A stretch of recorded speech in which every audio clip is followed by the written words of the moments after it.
I gotta admit, these last two episodes were heart-rendering in every sense of the word. Heart-rendering.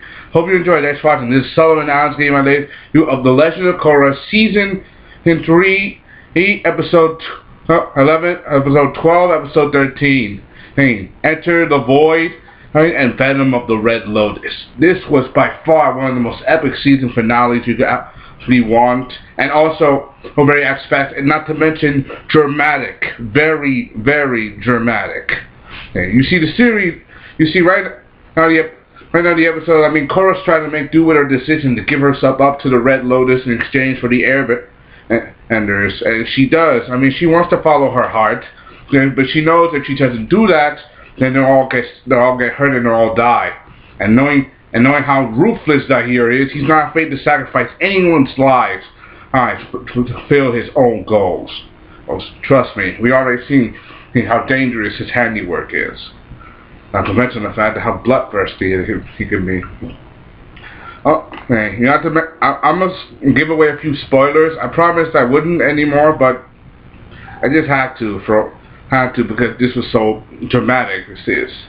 This series, like, you get surprise after surprise after surprise. Like, Korra does keep her word and give herself up, but here he doesn't keep his end of the word, and knowing that the Red Lotus, knowing how ruthless the Red Lotus is Korra and her friends have come up with a counter strike. I mean, while at the same time Korra gives herself up, she has people on one hand trying to back her up while she gets captured, and the other end and try to rescue the Airbenders, because knowing how dangerous they were and how much of a trap it would be.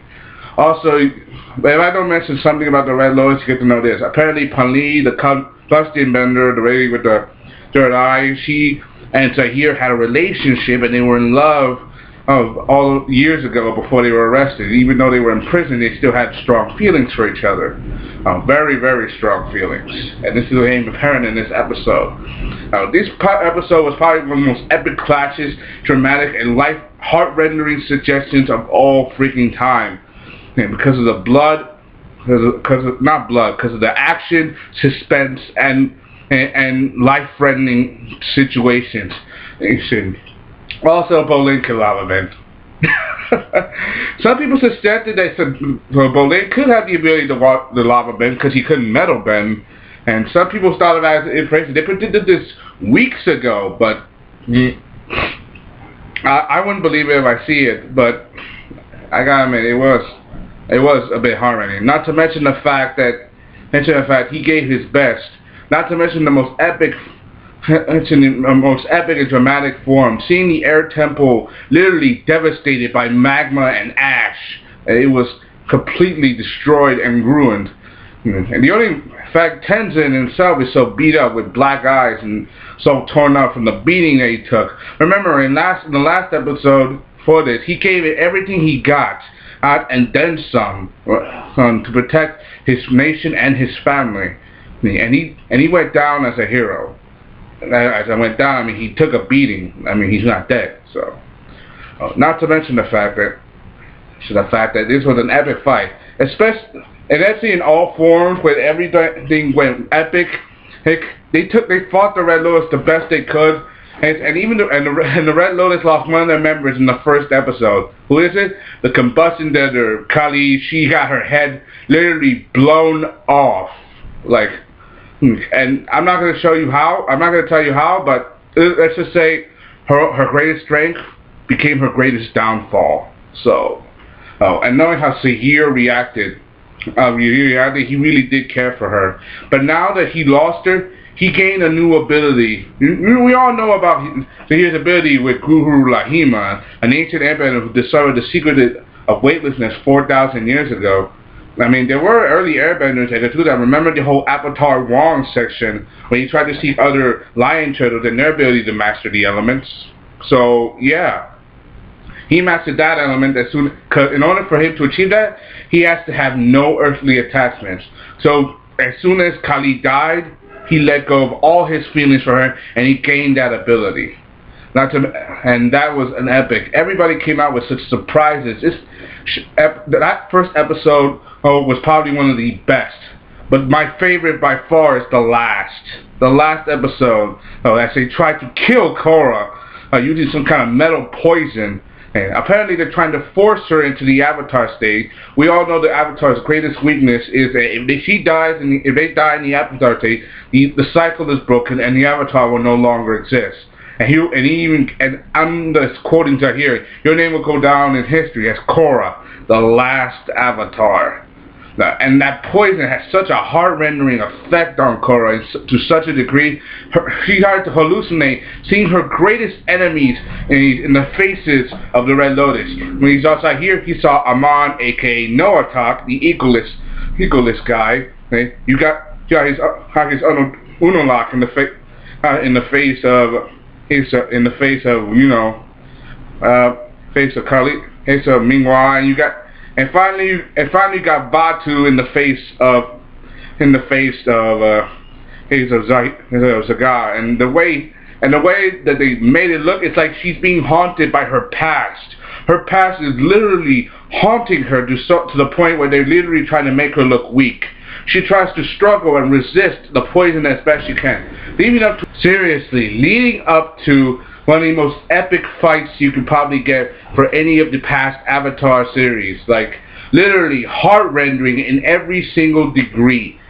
Multiple fights, like on every scale. You got Bolin who's taking on Kazal, the lava bender. Even though he now discovered he can do lava bending, he doesn't have proper control yet. And so, his is still what you call edgy. Then you got Meanwhile, the waterbender, he's taking on Mako. Apparently, he's doing everything he can, including using every past trick in the book.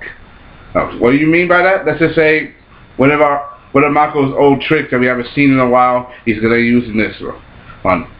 And on the other hand, you got Korra, who's going one-on-one against Sahir, doing her best to fight him off in everything she can, in every form, including a certain state that we haven't seen since the last book. And in every episode of this season, we haven't seen her go into one certain state, where her past lives help her out. And we all know the truth. So here, using his power of weightlessness that he's gained from his inner enlightenment, he does his best to fight Korra on the ground, knowing that she's weakened from the poison, and she still struggles to fight, but she has backup in the form of her friends. And who are these friends? The Air Nation. These people they may not be as strong as Zahir, but they are not helpless. They are not weak. They are there. They are going to stop him, and they do everything they can to help Korra achieve her goal of stopping these people.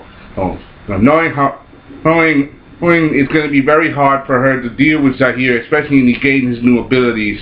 He's not going to stop till he gets what he wants. And I'm very glad because they do it in a way that we haven't seen in a while, in such a long time. Let's see Janora, who leads them in the end, and who really steps up the most. In all the airbenders, she stepped up most. Probably Kai too. He stepped up. They both stepped up together, and knowing how the way was, it was proof that they aren't not gonna take it anymore. I mean, this girl was literally the shy, awkward girl who wasn't afraid to fight.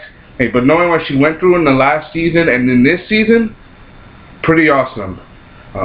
Also, I don't mention this, Bolin's comic relief in these two episodes was hilarious. Even though they were unnecessary, it was hilarious. So, for the one when he says, it's distracted with bird call, and to the point where he said, put a sock in it. Why am I saying put a sock in it? You didn't have to watch the episode. So, they save Korra, they do their best, they defeat all 4 members of the Red Lotus, but not without a few sacrifices. Korra was so seriously badly damaged from the point that she literally isn't able to do what she could before. What am I saying?